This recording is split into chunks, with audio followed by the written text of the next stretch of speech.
Hello and welcome to another episode of the Citizens of Lorcana podcast, a podcast where we invite you to be a part of their world. Today we are here to discuss organized play. So without further ado, let's jump into the episode. Hey everyone, welcome to another week. I'm your host, Jared Hymas, and today I'm joined in the studio by co-host extraordinaire James Riley. Last week we had a chance to visit with Rebecca of the Luminary, where we talked all about set 3, organized play, all that fun stuff, how she's so amazing at Instagram. So if you haven't had a chance to listen to it, make sure to go check it out. And today, we are going back to our roots. James, it's been a long time. It's just you and I having a conversation together. There's a lot that's happened since last week. We have organized play. We have comprehensive rules. James, you are my go-to guy that keeps on top of all this stuff. So for those who may not have heard, why don't you share what we've learned? Yes, it's this episode is going to be the news episode, where it normally is just like little tack on at the end. But after last week with all of the lore cast and all that, this week we got even more stuff. And this is actually the first episode this year without a guest. Yeah. That's a lot of episodes with guests. So, okay. So the news, as you mentioned, we have comprehensive/complete rules. This document was promised during the Lorecast, and it was delivered today. It is 31 pages long and features all of the little details about correct play order and what all the things mean and all kinds of other stuff. And we're going to talk about that next. But first, we're going to finish with the information we got that started last week, which was the organized play information. So let's talk about some OP and the Lorcana challenges. And we have, believe it or not, all of the locations that are upcoming. When they first announced them in the Lorecast, there was only 2 North America and 2 Europe. And now we have all of them. And so let's go over the list. So we already knew Atlanta and Chicago.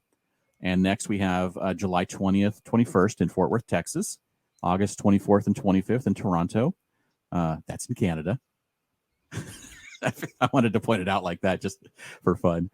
September 21st, 22nd in, Las Vegas, Nevada. Whoop, whoop, whoop. Here we go. And Team Vegas represent. Right, Team Vegas. That's going to be a great event. Yes, it is. And then October 26th and 27th in Seattle, Washington, home of Ravensburger, North America. So there's also 2 other European ones. One of them is in, let me see if I can remember which ones weren't announced because I didn't write them down. There was Lille, France, and I think Birmingham, the UK, other one.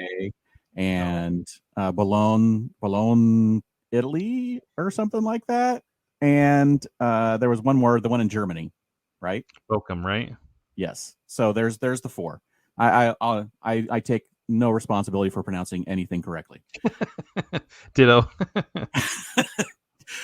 So what do you think? You already obviously are excited, but how excited are you for Vegas? I mean, they're holding one where you live. Okay, so my deepest hope and desire was that there would be one in Las Vegas.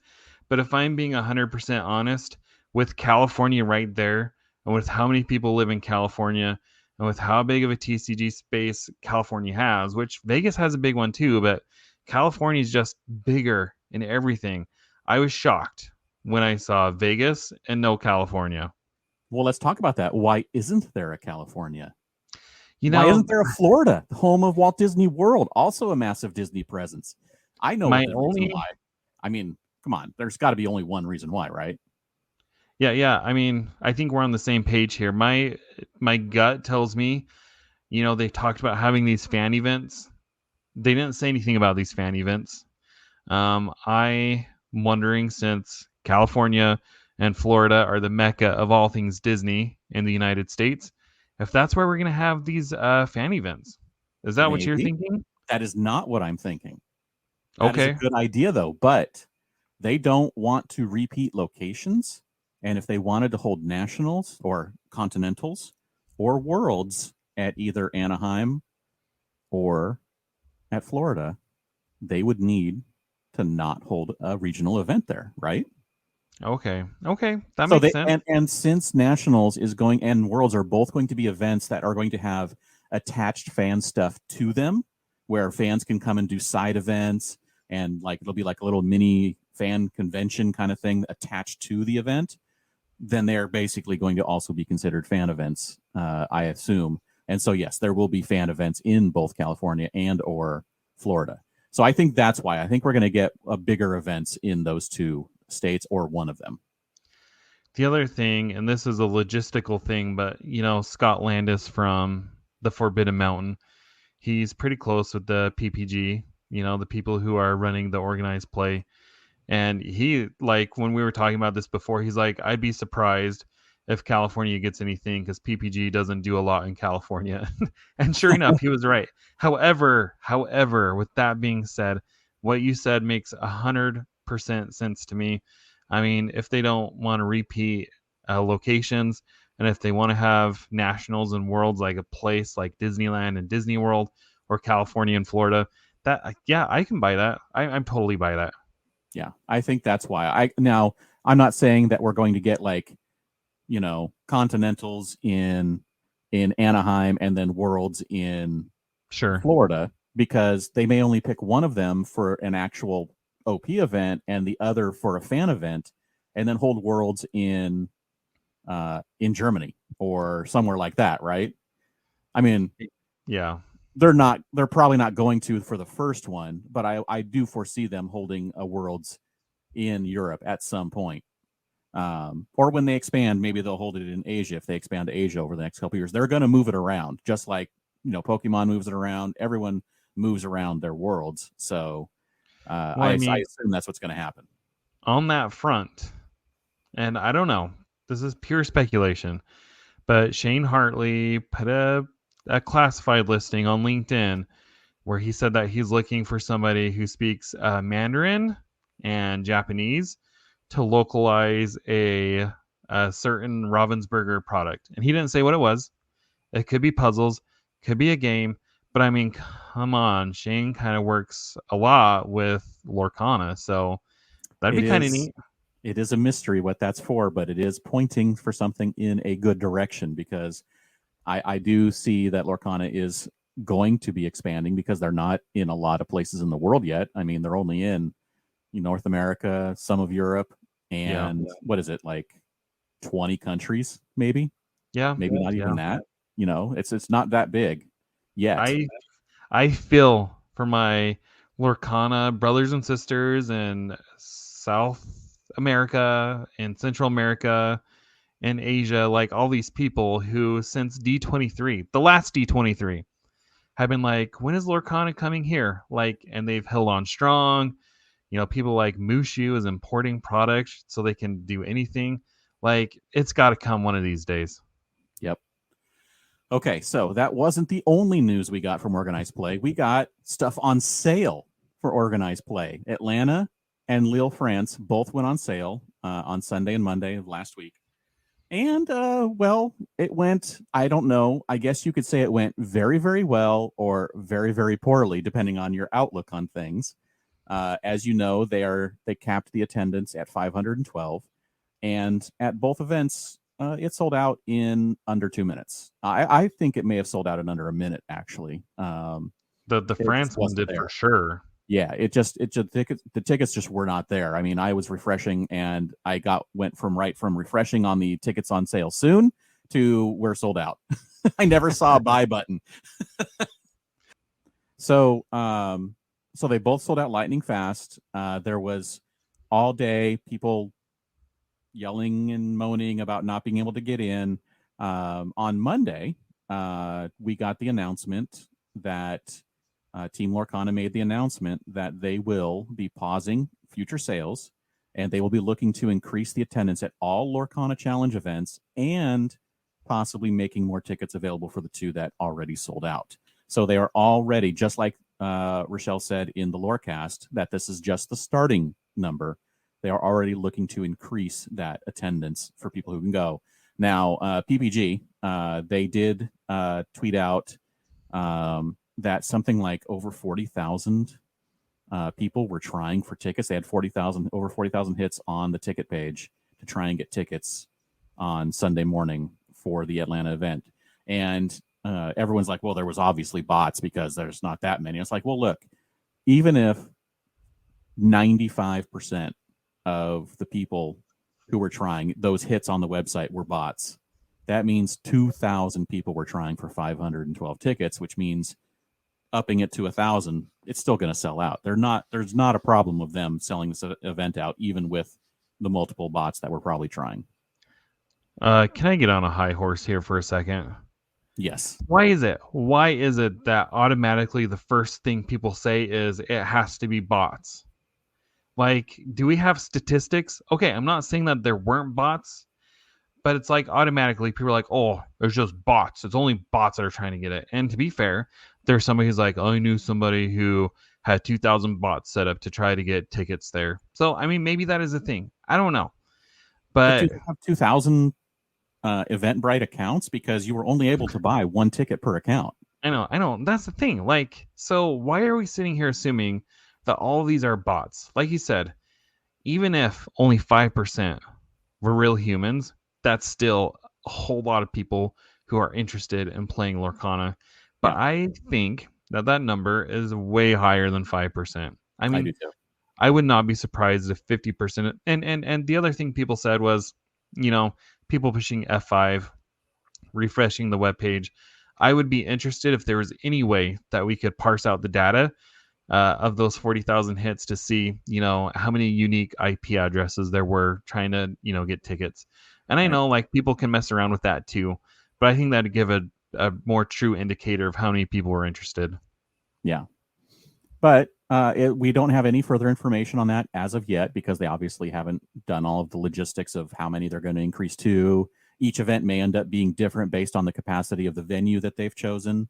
We don't know anything about it yet, just that they have paused everything and they're working behind the scenes to increase attendance and capacity at all of them.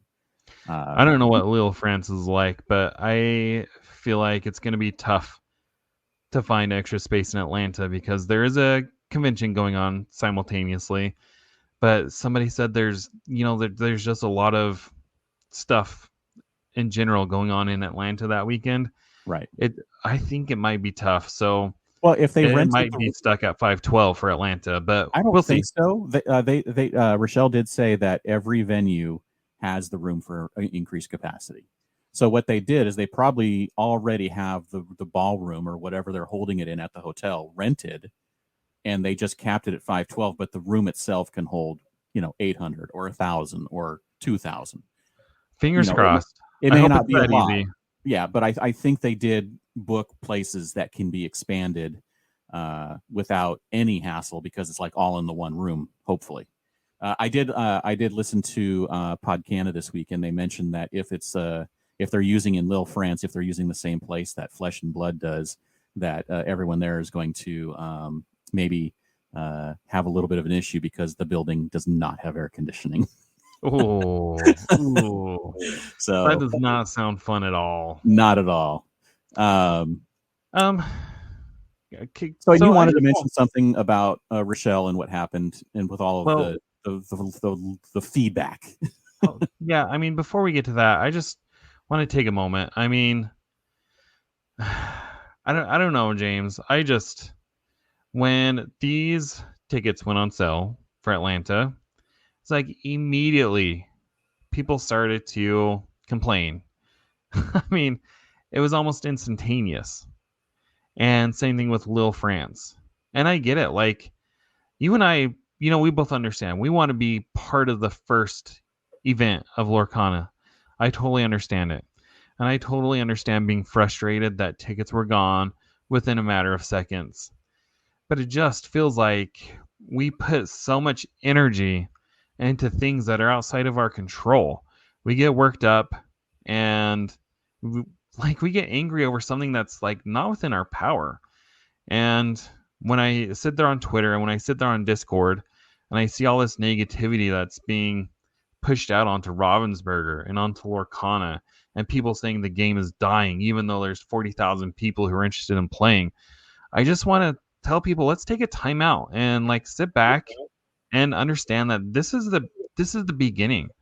This is the very first time that Ravensburger has put on an organized play event to this scale. I know they've done stuff for Villainous, but this is a completely different beast. Let's give them some grace. Like, I understand. You want to be a part of the first Lorcana event, but this is a data point. Like you said, James, they've already mentioned that they're going to try to increase cap space. And this brings us to the point about Rochelle here. Um, Bless her heart. As soon as tickets went on sale in Atlanta and they sold out soon, she was in the Discord. She wasn't working. She mentioned she wasn't on the clock, but she was there because she knew people were going to have stuff to say, and she wanted to be there to address concerns from the get go. And say what we want about the communication of Ravensburger, the fact that she was in there and that she was addressing concerns, and and it wasn't just corporate speak. Like, she was really trying to address people's concerns head on. The fact that she was in there doing that, I think, it's easy for us to sit here and criticize a company for the wrong things that we do, but I want to make sure that we give huge props to Rochelle and Ravensburger for the things that they do right. Yeah. Yes, call them out when they mess up, but also make sure you're the other side of the hand is you give props when they do good things, and they did a good thing. And also the fact that tweet from official Lorcana, not just Rochelle commenting about things in the Discord, which is like you said, on her day off, is semi-official because she's an employee and she knows information and she can pass it along, but like an actual tweet from the account and them saying that they're going to look into increasing capacity, that happened the day after the Atlanta sale. So I mean, they were very quick to take that data and okay, we're going to make some changes immediately. And that's another feather for Ravensburger to put in their cap, where they've consistently shown that they are listening to player feedback and they are acting on it. Yeah. It's not always fast. It's not always that fast. Like you said, this was the next day, but they've consistently heard the feedback from the fan base and they've worked tirelessly to address it. And I'm not sitting here being like a shill for Ravensburger, even though I love the game and I love everything about it. I mean, as well as I do that we've had things that we've complained about. But I mean, one thing we can't complain about is the fact that they do listen, they do address the concerns. Maybe not always on our time frame, but just give it some time and things will work out. Yes, indeed. So let's get back to. You want to get back to the rules now? I think that's pretty much everything about organized play. Okay, before we get to the rules, let me ask you this. Yeah. In the Lorecast, they had mentioned that the rules were going to drop by the end of the week. So we were all like, okay, it's probably going to drop by Friday. Friday comes around and no rules. And in the Discord, Rochelle's like, okay, the rules will drop on Monday. Monday comes and goes. They don't drop. And here we are Wednesday. So here's my question. What was so important in these 31 pages of comprehensive rules that they had to delay it from Friday to Wednesday? Because there had to be something that was in there that wasn't ready for prime time. What do you think that was? It's really hard to say. It could have been multiple spelling and grammar checks, just final things. It could have been formatting. It could have been getting the file up onto the website, because I think, I don't know if the website is done here in the US. The website may be being built by people in Germany, and getting them the file and getting it up and running, who knows what it may be. It was just funny to me. I mean, yeah. I mean, and also the fact that these things probably have been as a living document that they are continuously working on. It had to have been done in some form. I don't know what, a year, 2 years ago. Yeah, for sure. I don't think they just slapped this together over the last couple weeks. It very much lends credence to we can't release the comprehensive rules until all of the types of cards are out with set 3 when locations come out. It definitely leaves credence to that conspiracy theory, if you want to call it that. But now that organized play is coming, they obviously had to get it out in order to make sure everyone knows what the proper play procedures are and all of those kinds of things. Okay, so I mean, you're the one I'm counting on to go break down these rules for us because I was at work all day. I've been very busy, but I will say one thing that I saw that the Illuminators pointed out was one of the rules say that, when I'm playing Lorcana, I say, okay, I'm going to exert 4 ink here and I'm going to play 4 flounder. But what the rules say now is that you have to say, I'm going to play 4 flounder and I'm going to exert 4 ink. Like, it's a very minor thing, but there are going to be people who are rule sharks. And I just wish this Absolutely. is one of those things that I wish they would have told us in the beginning, like, this is the proper sequence. Right. Now, I did not get a chance to read the entire document. I got about halfway before I had to leave work. I was like reading it in between work stuff and trying to get it done. And then on the way home, I was listening to Jonty, the Inkwell. He is actually reading the entire document live on his YouTube, and I think he's actually still going right now while we're recording this. But he was reading all 31 pages and going through it. And so I listened to a little bit of him reading it and talking about it because he was commenting as he went. So it's going to take him forever. But yes, play order and the order that things happen is extremely important for how things resolve and making sure that nothing happens that isn't supposed to happen. And one of the prime examples was when the new Jafar came out with the whole, while he is exerted and you draw, you earn lore. And so everyone was quick to point out that in the ready, set, draw phase, set and ready are before draw. So you can't get a lore off of him, like if he's just exerted every turn that he's, still surviving. And so that's kind of importance of play order. And that is definitely in this document because challenging is like a 10-step process. It's got first you declare the character you're going to challenge with. Then you declare the character you're going to challenge. And then, it's basically like all of this information and every single little step you have to take is listed in this document to make sure that everything is tracked in the correct order.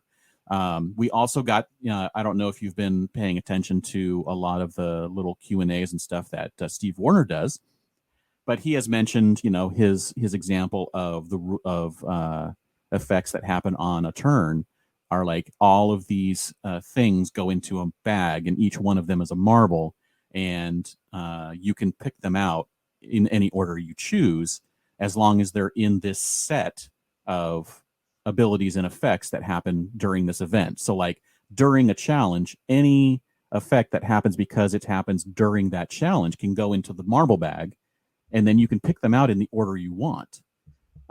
Once you have resolved the challenge and the challenge is over, the bag should be empty, and then you move on to the next thing you're doing. So All it is right, actually. give us an example. Can you think of anything off the? I mean, like right here, I'm thinking of like you have a Hydra on the table. Somebody challenges it. The marble goes in the bag of Hydra dealing damage to an opposing character. Correct. So yes, so like it would be the chain of events you could do.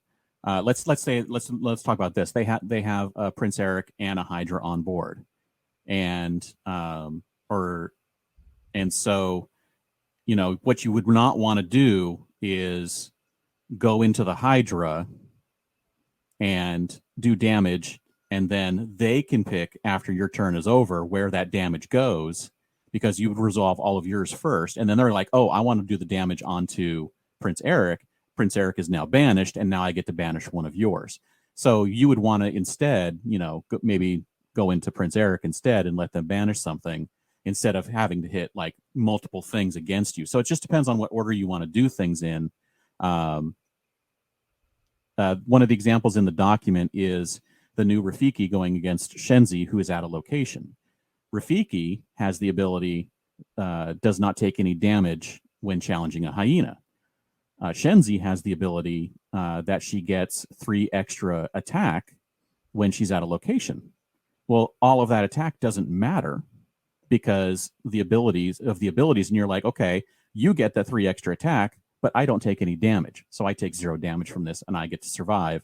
I do 3 damage to you because Rafiki has +3 challenger. So Shenzi takes 3 damage. Rafiki takes none. They both survive. Okay, here's the thing. I think this is why they waited to release comprehensive rules, because it's like taking stuff that should be like, yeah, like hearing you explain that, absolutely. There's no question about that. But I feel like if this document were to come out first, people would be like, huh? And they might get like confused and give up. Whereas now we're like in the rhythm, we know how the game flows. And now they're like, okay, now that you guys know how to play the game, here are the official rules. And if you're having issues here, like if this is a sticky point for you, you can look it up in the official document. Right. So here's the thing that I'm not sure, I'm pretty sure works this way, because it's in there that this is how damage is applied. And that is damage is applied based on how much is dealt after any additions and subtractions. So if Maui is attacking someone and dealing 6 damage, but that someone has +2 resist, they are dealing 6 damage minus the 2 resist, so they are actually only dealing 4 damage. They are not dealing 6 damage and then 2 is taken away after it's dealt. It's added, it's subtracted before the damage is dealt. But other things, damage is dealt and it's the full damage, and then there may be a reduction of some kind after that. But it depends on, again, that's another question of what order things happen. And in my opinion, the damage, because the check in the game is, does this character have enough equal to or more damage than the willpower? That check is done like at the end of resolving things, and then the character is banished. So I think that means that if Maui does 6 damage to a 4 willpower character, he's actually doing 6 damage. And you put 6 damage counters on that character. And then when you go to do the check, you're like, well, this character has 4 willpower and 6 damage. They're banished. And that may matter. That may matter for the characters already. No, but the reason why this matters is for those characters who say, you know, if any damage is dealt to another character, like Beast, then you may move that damage to this character. If he's doing 6 damage and you have to move all 6 damage, not the 4 it would take to banish the character. I got you. You know, so, and also like Hydra, yes, if you deal 9 damage with your goofy knight, or 10 damage, whatever it is, I think it's 9, no 10. If you deal 10 damage to the Hydra, guess what? All 10 of that damage can be placed on another character.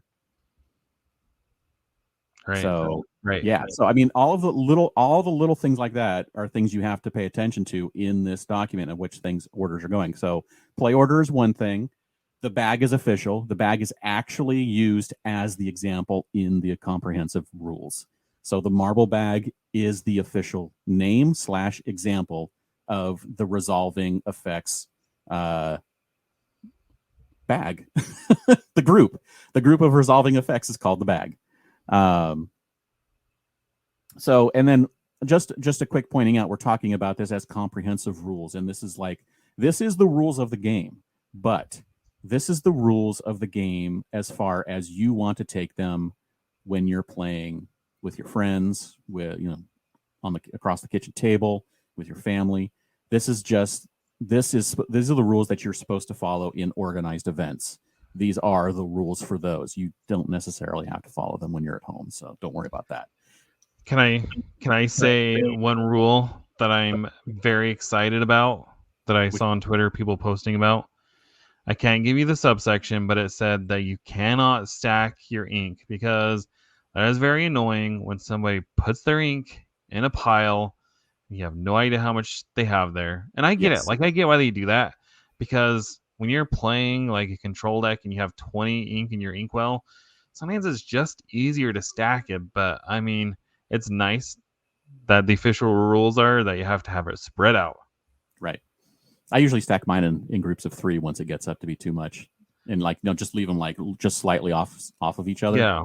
Yeah, that's what I do too. Yeah. So I also saw that people were commenting. There was like this big discussion in the official Discord about the wording of how during a turn the player who is active is the active player and the other person is the opponent. And then they were like pointing out that Ward says the opponent cannot choose this character. And so they're like, that means that the active player is no longer the opponent, and now they can choose an opponent, and they can choose a card with Ward because they are no longer the opponent. And it's like, obviously, that's not the way it works, but people are, playing word games with the rules. And so it's going to be something that probably is going to have to get fixed because people are going to probably call it out at an official event as like, this is what this means. And it's like, no, you take the spirit of it, not like, what you are like kind of twisting it to mean. And at no point in the last 3 sets has that ever been the case. This is what I'm talking about. This is why it's like they probably release the first 3 sets so we get the feel for it, see how it plays. Otherwise, people are just going to be sitting here doing this kind of stuff all the time. Right. I don't know. Definitely be cognizant of these if you are playing in any tournaments where there's any stakes.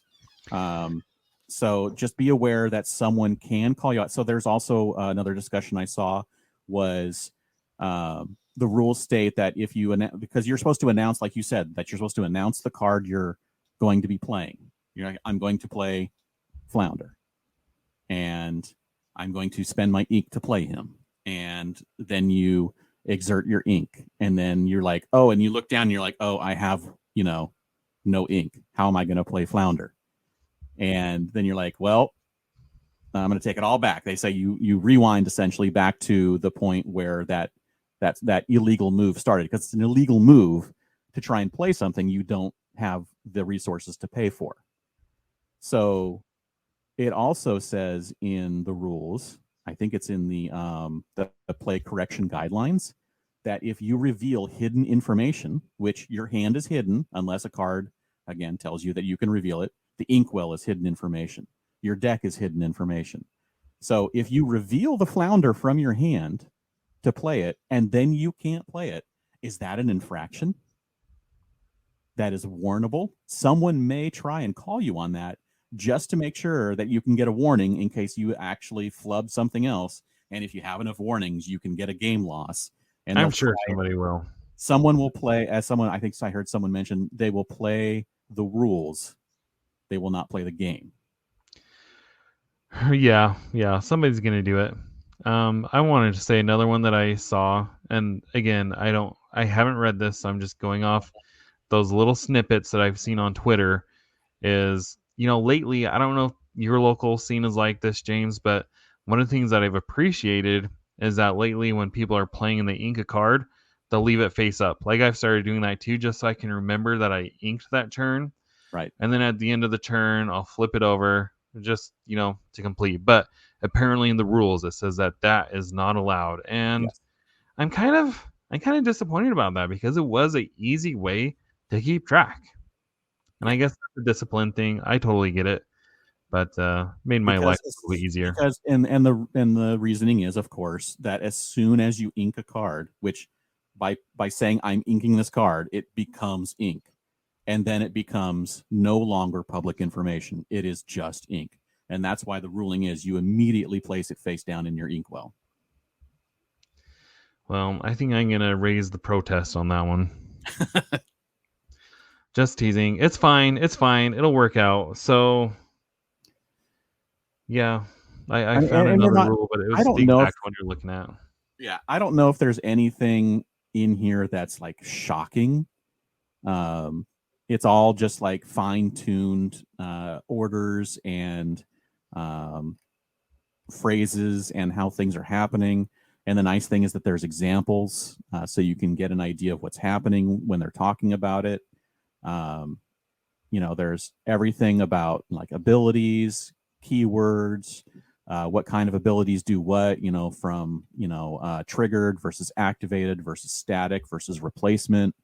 There's, the different zones and what is considered in play. Like it goes so far as to say that a character, you have a card that is a character. That is a character card at all times except for when it's in play, and then it's a character. And at any other time, it's a character card. You know what big thing we haven't talked about yet, though? What? We have not talked about the ban list and how Flounder Right. was the number one card on the ban list. There's no ban list yet. This is another thing. People are like, oh my goodness, there's a ban list now. And it's like, you can show me, go ahead and find and show me where the ban list is of what cards are banned, because there isn't one. This is I'm going to make one. I'm going to make one, and I'm going to slap Flounder right on there. Maybe I'll even just put like the image of Flounder on there.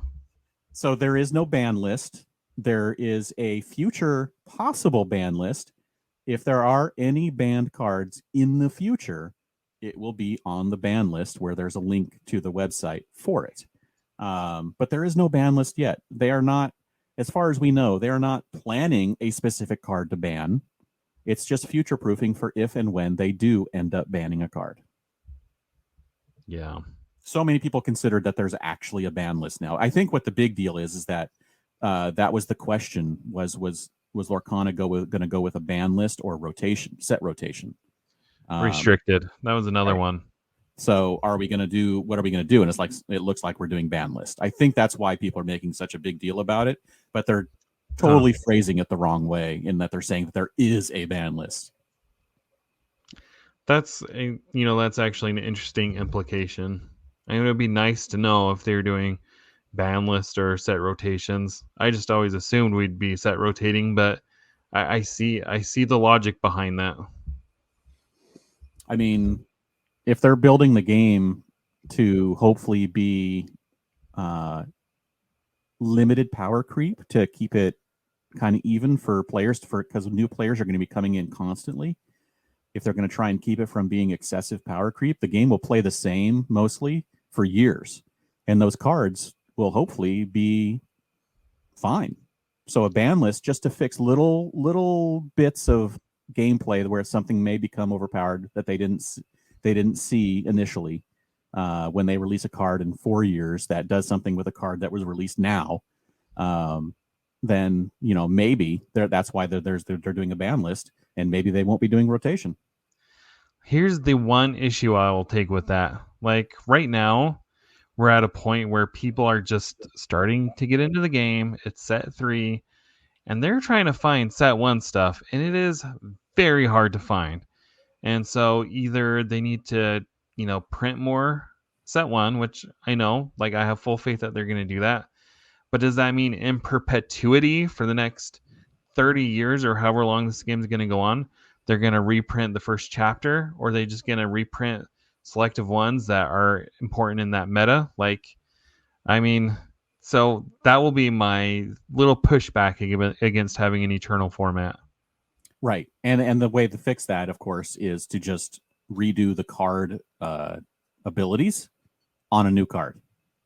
Yeah. Okay. So like if Rapunzel gifted with healing is the, heal 3, draw 3, they can just do that on another card with a character who's known for healing, or they can just do another version and call it something else. I don't know, do a Bell healing one. Who knows? They can just do that. That's a way to get around doing set rotations, is just to keep redoing cards in different forms. James, won't you just let me have my high horse for once here?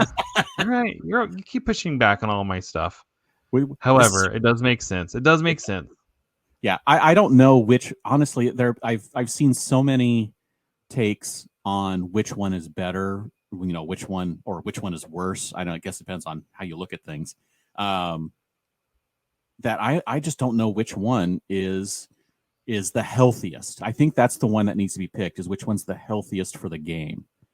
If they can go for 4 or 5 years and just do select redos of cards and only have to ban like 2 or 3 cards, I think that means the game is very healthy, right? Because everyone can get a version of a card that is needed for stuff in current sets, and it retains the older cards retain their, I guess, exclusivity, their worth, their value, right? Their value, which is not necessarily going to be a concern for Ravensburger. They just are concerned about making a good game. But a portion of it has to be the collectability of the game, because it is a collectible game with the different rarities. They have to keep that in mind in some manner. It doesn't have to be the prime. It obviously is not going to ever be the primary concern, but it does have to be somewhere in there. It has to be a non-zero amount of concern.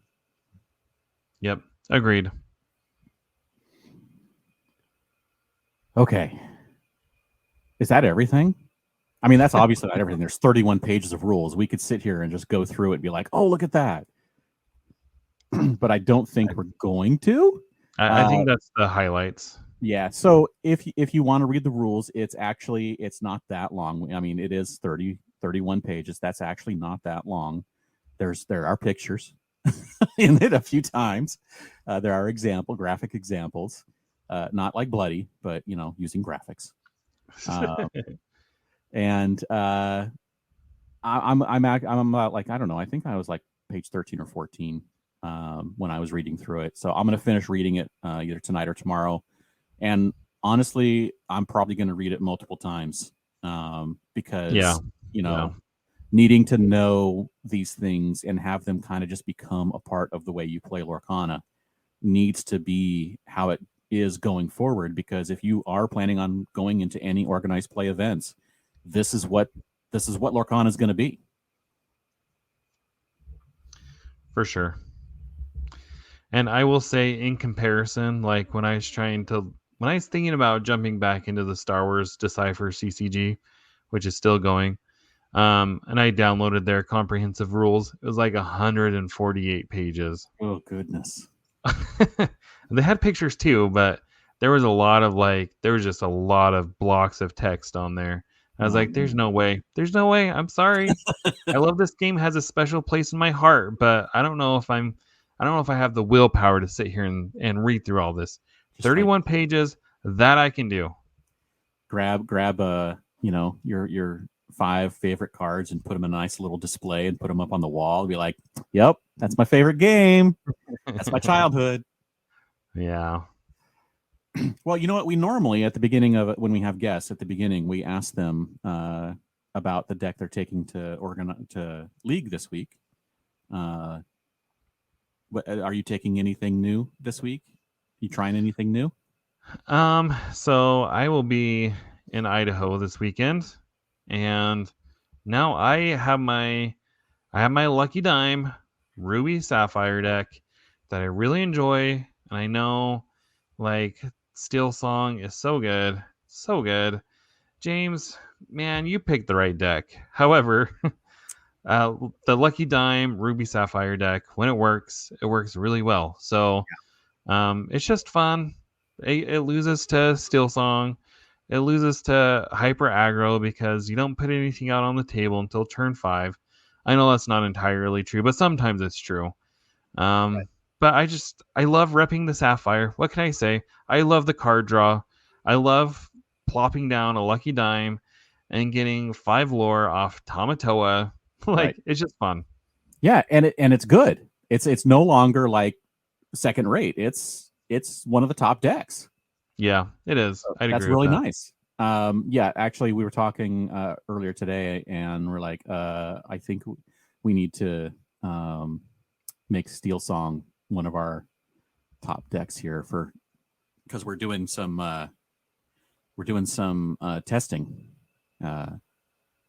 and I think so. I played Amethyst Steel this week, and the aggro version, actually, Zach Bivens, version of his deck, and I did horribly. Because I hadn't played the deck very much and I didn't get enough time practicing with it. And I think I went 2-2 with one of those wins being a bye. I almost beat Ruby Sapphire, believe it or not, because it was aggro. So I almost beat it. I went 1-2 in that match. But Eric, I don't know if you saw, same exact deck. We were playing the same exact deck. We're like, let's play the same deck. And he went 4-0. And he must have had better matchups than you. I don't think it was that. He had played a version of this deck like through at least half of Rise, and so he had just way more reps with the deck. And that's a thing. I mean, that's one thing that we've been talking about from the beginning, when we were talking about, well, how do you get good at this game? It's like, you know what? Practice. Lots of reps with the deck you want to play. Keep going. Just keep playing with that deck and keep honing it and all of that stuff. And that is very important. And it's like the obvious example. Now, Eric may be a better player than me. I'm gonna argue that. He actually is a very good player. But I definitely didn't mulligan well, probably, and that's so important in this game. So I am actually going to be switching back to Steel Song, and then practicing with all of the other good decks like Ruby Amethyst and Ruby Sapphire and whatever else is out there, and just I need to learn those. Way back when, again, way back in the beginning, we heard tips of play the other decks so you know what they're doing, so you know what they're trying to do, so you can play against them with whatever you're playing. So getting ready for all these set championships and OP, if we ever get tickets to any of them, you got to start practicing. You got to start getting those reps and learning stuff. It's going to be very important. Yeah, agreed. All right. Should we move into listener questions here? Oh, we got some questions. That's right. We have some questions. So I'll read the questions. You can respond. I can respond. We'll answer it together. So this first question comes from Kai Kai. And if you ever have a question that you want to ask us, we have a Discord, the Citizens of Lorcana Discord, with a special server called Podcast Questions. Okay, so Kai Kai's question. Will there be any crossover characters coming to Lorcana, like any characters from Disney Twisted Wonderland, Tsum Tsum, or maybe even some from Pixar? So, yeah, James, go ahead and answer that one. Absolutely. I think there will be. I think Pixar is next. We got Disney Afternoon that we weren't expecting. Technically, that's kind of Walt Disney Animation, but Pixar is a completely different company. So I think Pixar is next, most likely. And whether we get things like Twisted Wonderland, maybe not, because I think a separate game company makes that. I think Tsum Tsums are made by Disney, so Tsum Tsums maybe are an option. But I mean, those would be like maybe specialty variants or something like that, because they're just all the regular characters. So maybe they'll do a Tsum Tsum limited set or something like that. I don't know. I expect Pixar for sure. Yeah, I think Pixar's a lock. I would agree with you on Disney Twisted Wonderland. Probably not coming in. You're kind of bringing me around to Tsum Tsum. I hadn't considered, if they ever were to do something like a secret layer. I mean, why not? Why not? You could get some artists in there to design a set. I could see that. I mean, come on. I would love a specialty set of like Disney emojis. Those would be fun. Oh, man. Okay. Do all kinds of stuff. Yeah, they really could. Like, they could just print money. I mean, they really could. They can make so many variations, and we're going to buy them all. All right, next question is from Naturally Nani 4. Question: would you like to see the 2-game rounds format implemented at local leagues, or do you think it's more suited to a large tournament setting? I don't know. I personally think it'd be neat to see the 2-game format adopted at the local leagues.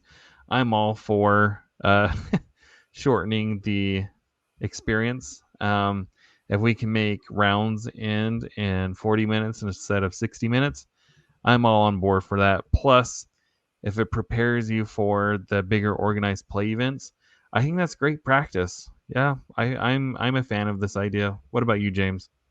I agree. I have nothing to add. I think it would be great. And we'll see if local shops do it. Yeah. Okay. Next question comes from our rock here, Cameron, the Lorcana curator. Cameron asks this time, what do you think is in the Special Illuminators quest pack that you're not supposed to open until you beat Ursula? James, I'm sure you've spent a lot of time thinking about this, so have I, but I'm curious to hear what you have to say. If I were to think that maybe this was something that they want to be, since they're playing it up so much, honestly, I think it's going to be some kind of like enchanted promo. That's my guess too. That's the only thing that makes the most sense. Like, it's probably going to be an Ursula that's enchanted, and whether it's like the enchanted cards you pull from packs, or if it's like the D100, enchanted Right. cards, I think it's going to be something like that. And having it be Ursula makes sense to me. Yeah, I think that. I mean, it'd be pretty cool if it was like Vanessa, an enchanted Vanessa, alternate version of I Ursula, like that. something like that. But I think that's the right track of it's supposed to be special. It's in a pack that looks like a card pack, so it's gonna be a card of some kind. Now, it may be multiple cards, it may be one card, who knows? But I think it's gonna be something really cool, like an enchanted card. I mean, It'd be obviously, it's really, gonna go ahead. it'd be really cool. Enchanted flounder. finally, finally, an enchanted flounder. Someday they're gonna do it. I just have a feeling in my bones it's gonna happen one of these days. Like in 35 years, when they've exhausted all other Stop. characters. You know what? Maybe one of these days we'll get Citizens of Lorcana going, and it will be a Citizens of Lorcana promo. There you go. Now, I think that they'll do Flounder before they do like probably. See if I can think of something they'll do it before, so it won't be the last character. Maybe like the singing flowers from Alice in Wonderland will be after Flounder. All right, James. I'm picking the shade you're throwing here. I'm picking that up. But that's it as far as listener questions. So that was basically all the news was this whole episode. But there was a little bit of news that does affect Lorcana a little bit, or a lot, depending on what we find out. But D23 tickets went on sale this week. They actually are going on sale. They've been on sale for gold members and Visa card holders the last 2 days. And then you got your tickets. I got my tickets. You got Thanks yours. you. And so we'll be going. We'll do whatever Lorcana is doing there. We're going to get to hang out and do. Here's the thing. D23 is the birthplace of Lorcana. Like, I know you put out your theory out there that they're going to have, like, maybe potentially some special promo. I'm not, like, I don't know. Maybe they do. I'm leaning towards no, because I don't want to get my hopes up. But I have, like, they're at least going to be there on that Tuesday night at packing night, whatever. And then they have to have a presence in the convention itself. But I don't know. I'm hopeful that there's something coming to D23. Yes, I think so. I mean, just the fact that they're doing learn to play kind of stuff at the packing house the Tuesday before, and they've had a booth at D23 for like the last, I think, since it started, possibly, definitely for like the last 4. So, and it's like right after Set 5 comes out, right? It's the same weekend. Yeah, so I mean, if nothing else, that'll be the prime place to get some product. Exactly. And I think they're going to do, now there's definitely going to hand out a promo, because every time they go to a major convention, they do hand out a promo. Yeah. The question is are they going to hand out the Set 5 promo with the little regular symbol, or are they going to hand out a special D23 promo? I don't know, man. I know they said that they wouldn't do any more specific ones, but they actually said they also wouldn't rule out doing them in special occasions. And D23 is a pretty special occasion. So of course it's special. You're going to be there. Well, yeah. We are going to be there. Let's say so are you. And anyway, so tickets are going on sale. When this drops, they'll have been on sale for a day. So if you're planning to go, hopefully you've already gotten your tickets, because I have a feeling they're going to sell out maybe in a couple of days. Who knows? We'll see. It's definitely selling faster than I think it has previous years. So we'll find out. But anyway, D23, definitely things happening. And James, we've been cooking this idea a little bit, but it would be so cool to have like a get together with fans of the show, with fellow content creators. It's something we're brainstorming. So if anything comes of our brainstorm here, we'll keep you posted. Yes, and since I live locally, I can go down and do some scouting, try and figure out where we can actually gather without like bothering all of the lines that people are in, all of the blocked off areas for the convention. Because I mean, it's there's a lot of security, there's a lot of like rules and all kinds of stuff. So it may be difficult. We may just be end up hanging out in one of the hotel lobbies. Who knows? We'll figure it out. We'll figure Yeah. something out, and it'll Yeah. probably be on Saturday night. So you know, for all of you who go to the Honda Center for the Big Giant Parks panel, you'll miss out.